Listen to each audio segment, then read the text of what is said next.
Neighbours falls from second to fourth place for May 2022, mostly because for a show that is sadly going off the air very soon, it doesn't seem that way. And I don't know if maybe it's because the cancellation was last minute and so they had to write these last couple of months last minute. But I don't know. It's been May was it was half and half. Neighbours has what I would call right now the Young and the Restless syndrome. Neighbours and Young and the Restless have a lot in common, where there's basically just two stories kind of that are strong and getting us through these past couple of months, at least for Young and the Restless. For this past month, for Neighbours, there's really only two stories I enjoyed, and then the rest of the stories are either not so good or boring. So let's go ahead and talk about the solid stories that's going on Neighbours. I feel like the main one bringing a lot of drama and entertainment has been David and Freya having to hide the fact that they basically just let Gareth die. And David was being blackmailed about this, and it turns out the blackmailer was that doctor that helped his father Paul fake an illness a few months ago, and David helped bring him down, and now that doctor has skipped town, and Paul's upset that David didn't come to him to handle the situation, because, Paul has his own villainous ways to handle shit. And now Freya and David are having to take the downfall and talk to police about this. And before all this, David did finally end up telling Aaron the truth. Those two had been having troubles in their relationships for a few months now. So it went together with those two in the storyline because they have been having trouble in their relationship for months now, with the guy Dean coming between them. So Aaron has stood by David with this, but on Freya's side of things, Levi's a cop, so he did not stand by Freya through this. And Freya kind of wants to take the blame, kind of help David out in the situation.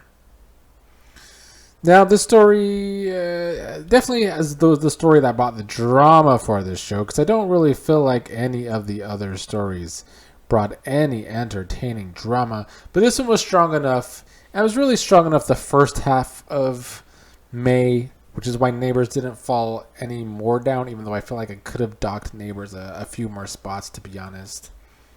The other story I am enjoying is Glenn being Carrie's father and hiding it from her. I just like that they took this character, Glenn, who was on Neighbours 3 decades ago, and he wasn't even on it for a long period of time, but he's the brother of, the main character of Neighbours, Paul. They bring him back, and they are giving him this family now with Carrie. And I just like that Glenn has his own story away from Paul and Therese. That's kind of how it's been since he came back, is that he was falling for Therese, and, Paul and Therese have all these problems for years now. So I like that Glenn is getting his own thing, and that it's with Carrie.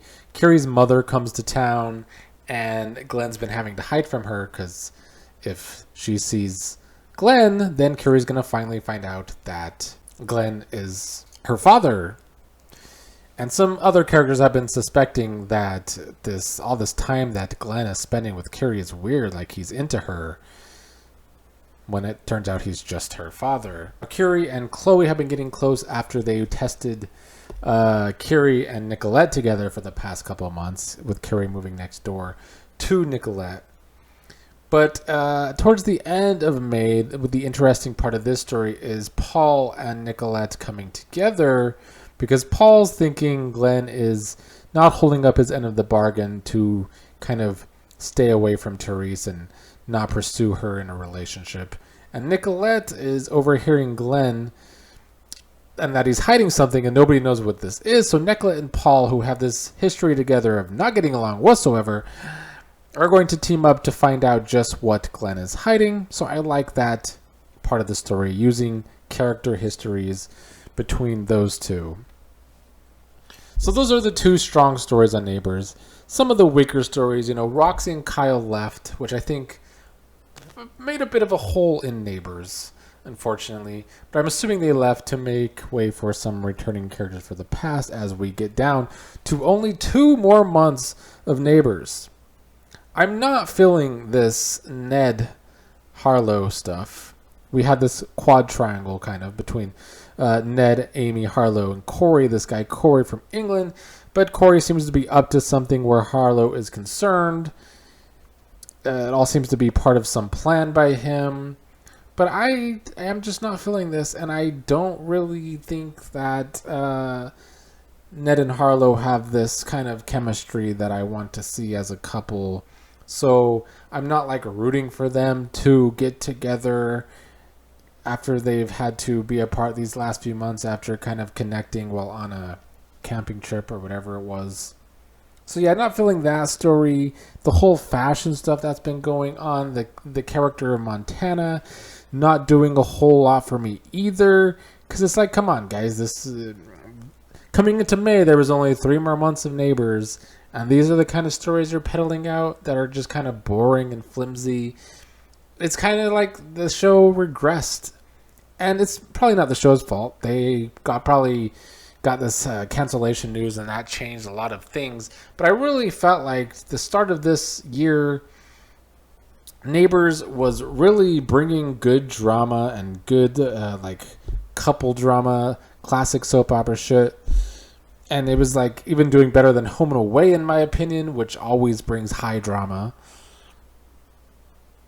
But maybe the cancellation kind of hurt that momentum that we were getting. And now I feel like the show has regressed to like 2019, 2020, and even a lot of 2021 Neighbours, where it's just mundane, boring storylines. So yeah, the Montana and the fashion stuff, and Paul getting involved, and Carl investing money into Montana and the fashion stuff, and lying about it by Susan. I mean, that part of the story is interesting to see some drama between Carl and Susan, but I'm not feeling it overall. So there's 2 strong stories on Neighbours in May, but everything else flimsy and boring. I'm hoping that we get a very dramatic June, because there's literally only 2 more months of Neighbours. And as I've been doing this for Neighbours, I've been talking about the Australian air dates of Neighbours, because those are the ones I'm watching. So we'll see what June brings. I hope it is at least more entertaining than May, with only 2 more months of this show.